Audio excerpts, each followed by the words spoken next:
Welcome back to One Bar and Lupagus Show. I'm Lupagus here with One Bar, who is looking extra handsome today. A little bit snacky, I might even say. Oh, thank you. Today on the show, we're going to talk about what the Vikings may do with the 6th overall pick, which they currently hold in the 2021 NFL Draft. Before we get into that, we got to take a time out here and pay some respects to a fallen Minnesota Viking legend, linebacker Matt Blair. He's in that big skull hole in the sky. So let's raise our cans, your hawk shot. Maybe a little sip for him. One of the best Minnesota Vikings ever to play. Hell of a linebacker. Hell of a human. Let's just say we're going to be talking NFL draft, and you say we have the 6th pick. Yeah. We have the 6th pick now. Something tells me that pick's going to go a little bit higher. We'll see what happens. We're going to talk about 5 options the Vikings could take in that 6 to 3 range. Well, here's the thing. If they do end up with the 6th pick, that's probably a worst case scenario. Looking at who picks ahead of them, I mean, if you're picking that high, you want a quarterback. So, obviously Trevor Lawrence, Justin Fields, Trey Lance. Here's the thing. You got New York Jets picking 1 right now, definitely in the market for a quarterback. The Washington football team, definitely in the market for a quarterback. New York Giants, Danny Dimes. I'm a Danny Dimes fan, but Aaron Judge didn't draft him. He wasn't the coach. So, Atlanta Falcons, maybe they're next at 4. Maybe they look for a replacement for Matt Ryan. Jacksonville Jaguars, are they sold on Gardner Minshew? I don't know. So, really, the way it's shaking out right now, chances of a top flight quarterback being there for the Vikings are slim. Yes, and I must say, you said Aaron Judge. I think you've had one too many highlights. It is Joe Judge. Aaron Judge is that slugger for the Yankees, you son of a bitch. Yeah, you're right. I did. I was pre-gaming. Yeah, unless we get a top 3 pick, Justin Fields and Trevor Lawrence, they're probably going to be in that top 3, no doubt about it. Top 3 isn't out of the equation, but just so you know, for this scenario, we're going to say we're in the 5 to 6 range because that's where we're at now. So we'll just be realistic for now. Yeah, and here's the thing. Before we get into who we're going to take, I've seen a mock that has the Vikings going for Kyle Trask, the quarterback from Florida. I've done a little bit of study on him, and I'm not impressed at this point. I don't want the Vikings to be in a position where they're going to force something. So if you're picking 6, you can't get a top quarterback, just go with another position, another premier prospect, or fill a huge need. So I think that's kind of where we're looking at right now with who we're talking with these 5 choices at pick 6. Yeah, and Spielman has learned his lesson on reaching for a quarterback with somebody named Mr. Ponder. So Kyle Traps might be Kyle Craps, if you know what I'm saying. Well, it's Trask, but I like where your head's at. Now you're talking. So we're going to talk about 5 guys. One of those quarterbacks they filtered back to us, and we're going to talk about them, but you lead the way. Who are our top 5 guys that we could be looking at pick 6 or higher? Well, let's start with him. You know what? Well, you did a nice segue there. Let's just roll with it. And I think the guy who could be there is Trey Lance from North Dakota State because small school guy. Carson Wentz was there. His career in the NFL has been kind of up and down, injury plagued. What I love about Trey Lance is this guy can make plays with his feet. He's got a strong arm, accurate arm, but he also gives that extra element where he can take off and run. So if a play is blown up, play is dead, he can make something happen. Kirk Cousins can't do that right now. I mean, he tries. His big old ass gets you about 2-3 yards at best. But Lance is a guy. He's got a little bit of Lamar Jackson to him, where he can make those extra plays, make that extra yardage. And 4th and 1, let the freaking quarterback run. You can do that with Lance. 4th and 1, it could be 4th and 28, and you could do it with Lance. Why would you think back to the Seahawks game, 4th and inches? Lance, yeah, he's 6'3", 224. Fantastic. He's really only got 1 year on tape where everybody could see him, but that 1 year was fantastic. I mean, listen to these numbers: 2,700 yards and change, 28 touchdowns, 0 interceptions. He put 1,100 yards on the ground and 14 touchdowns on the ground. This guy is a little nutty, and I think when all is said and done, right now he's usually in the 5 to 15 range when you look at mock drafts.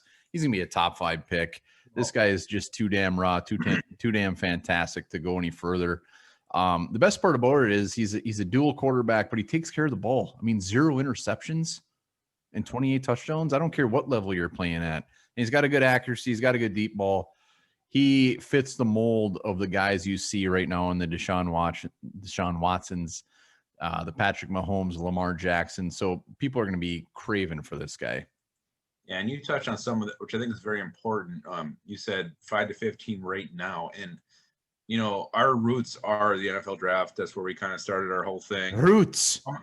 But how many times have we seen it where these guys who are late first, early second rounders at the start of draft season, by the time the draft rolls around, they're top 5 picks. So that's going to happen with Lance this year. And the Vikings, if they want this guy, they're going to need to get way the hell up there to get him.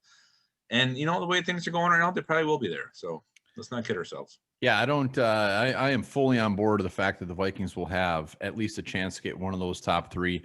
The thing with this is, if we were to draft a guy like Trey Lance, they are going to have one of those young, up and coming offensive coordinators. They're not going to be able to have Trey Lance go into a Gary Kubiak style offense. They're going to have to get a little crazy and bring somebody brand new in with their brand new quarterback.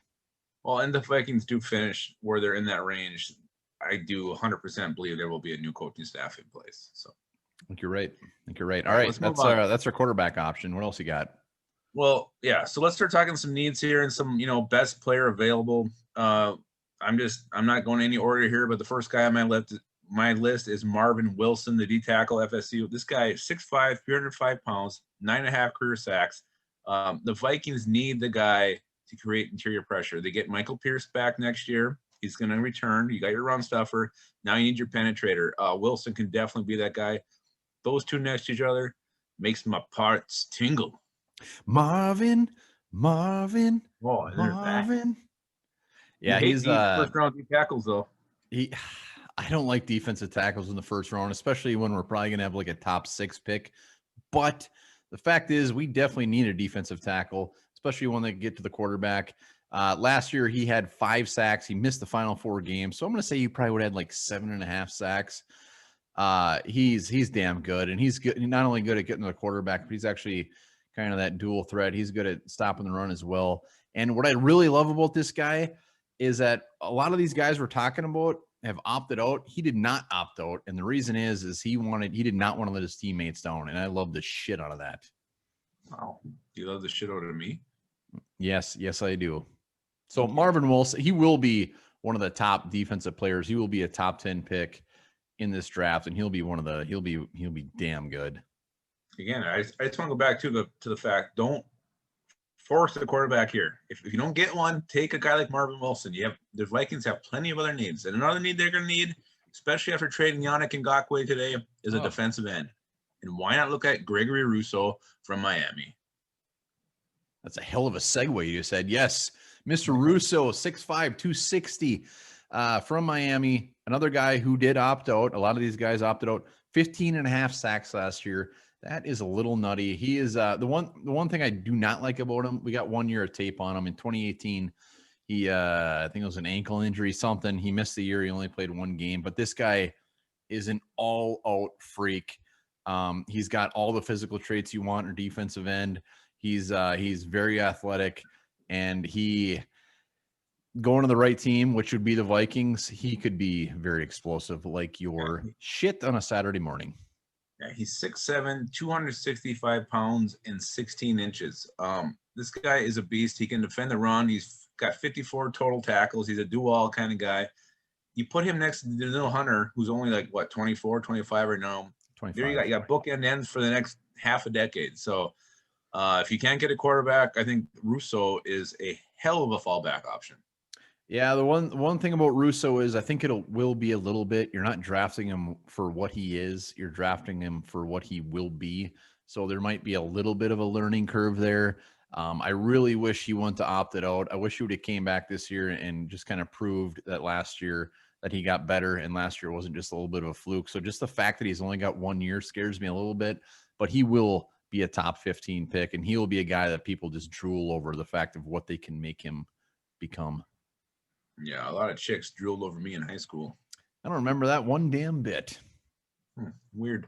All right, moving on. Here's a guy who I don't know if he's worth the 6th overall pick, but he definitely fills the Vikings' biggest need, and that is at a guard. Wyatt Davis from Ohio State. I know you did a full-on video of this guy. You are 100% on the Wyatt Davis train. You are the conductor. You are the guy from the Polar Express who has no facial expressions. Thank you. But yeah, I mean, this guy, he's not sexy, but safe pick. You got your 10-year starter at guard, whatever, left or right, doesn't matter. 6'4", 315 pounds, powerful run blocker, can anchor against a pass rush. This guy is meant to be a Viking, and I don't know, maybe you get creative, move down a couple spots and still get him, but Wyatt Davis, I would take him at 6, no doubt in my mind. I'm not getting fancy with this guy. Take him if we're at pick 6 or pick 7. Take Wyatt Davis. Yeah, boo-hoo. Nobody wants to guard at pick 6 or that early. But look at what a guy like Quentin Nelson was doing. I mean, he is a game changer. Our guards are complete crap, and that is just to be nice about it. What? Shit. Yeah. Shit. All right. Thank you. They're complete shit. Wyatt Davis is the cream of the crop. He rises to the top.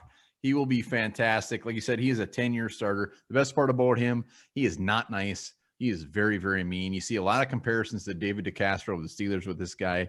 The Ohio State, they were the 5th rushing offense last year, and a huge chunk of that was because of him. And he's not just a road grader when it comes to run. He is a fantastic pass blocker as well. He's allowed 0 sacks, 0 quarterback hits. Wyatt Davis, I love you. You mentioned the best part about him. Well, I was leaving that for you. No, you do it because you were way more excited than I was. Well, Wyatt Davis is the son. Have you ever seen the movie The Program? Yes.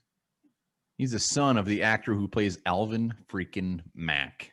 If that doesn't want you, make him draft, then you're nuts.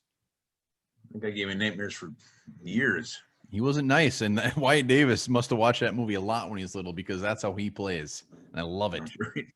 Sure is all he was allowed to watch. All right, last one, 5th option we would take at pick 6. How about wide receiver Jamar Chase? What do you think about that? First blush, this may seem crazy, but let's think about this a little bit. Well, it might seem a little bit crazy just because we took Justin Jefferson, just because we have a lot bigger needs. It looks like we're going into a minor or full-blown rebuild mode. We'll see what happens in the next couple of weeks. But the thought of Jamar Chase and Justin Jefferson, former teammates, that's a little tempting. And Jamar Chase is going to be a top 5 pick. So it would be a little crazy to take him, but it's definitely on the table. Well, it's on the table because a couple reasons. You got Adam Thielen, who is getting up there in age. I mean, he's got 2-3 years probably left. Yeah. And there's no other receiver behind those guys. BC Johnson's probably taking a step back this year.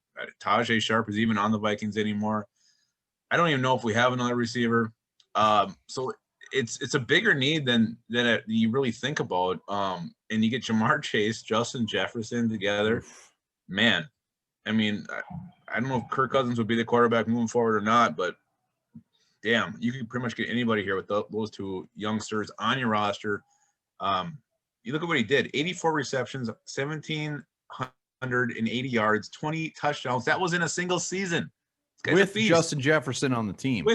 Who had damn near the same amount of stats. He's only 6 feet, 208 pounds, quick, explosive. He'll catch pretty much anything thrown his way. These 2 would be so tough to stop, and it gets everything throbbing when you think about this.